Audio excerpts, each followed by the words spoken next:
Hello aspirants, आज हम लोग दृष्टि में दिए गए अंतर्राष्ट्रीय प्रकरण को जानेंगे। कौन कौन से इम्पोर्टेंट अंतर्राष्ट्रीय प्रकरण हैं।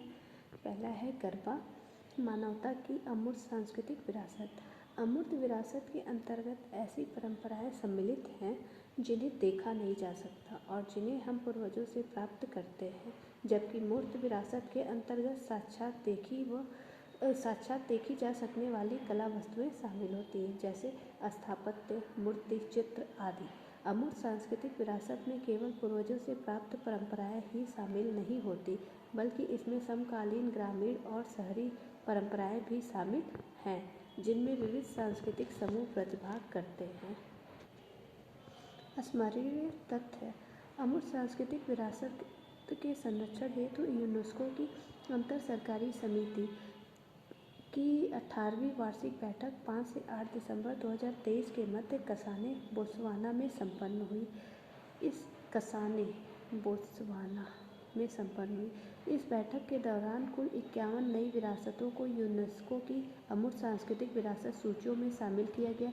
इस प्रकार अब तक यूनेस्को की अमूर्त सांस्कृतिक विरासत सूचियों में 140 देशों की कुल 693 विरासतें शामिल हो चुकी हैं।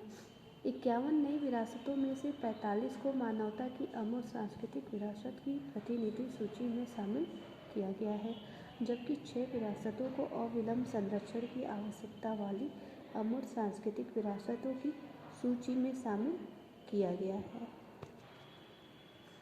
इस वार्षिक बैठक के दौरान गुजरात के गरबा को मानवता की अमूर्त सांस्कृतिक विरासत की प्रतिनिधि सूची में शामिल किया गया।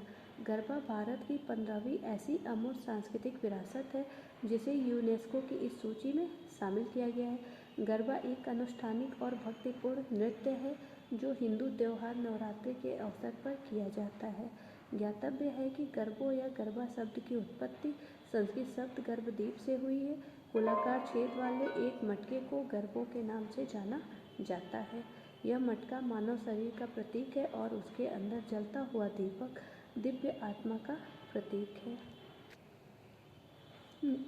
इस गरबों की स्थापना के बाद माँ दुर्गा को प्रसन्न करने के लिए इसके चारों ओर घूम घूम कर नृत्य किया जाता है। इसी नृत्य को गरबा कहते हैं।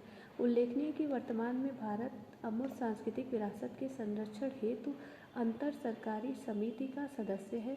इस 24 सदस्यीय समिति में भारत का चुनाव वर्ष 2022 में 4 वर्ष के कार्यकाल के लिए किया गया था। ये इम्पोर्टेंट पॉइंट है। 24 सदस्यीय समिति में भारत का चुनाव वर्ष 2022 में 4 वर्ष के कार्यकाल के लिए किया गया था।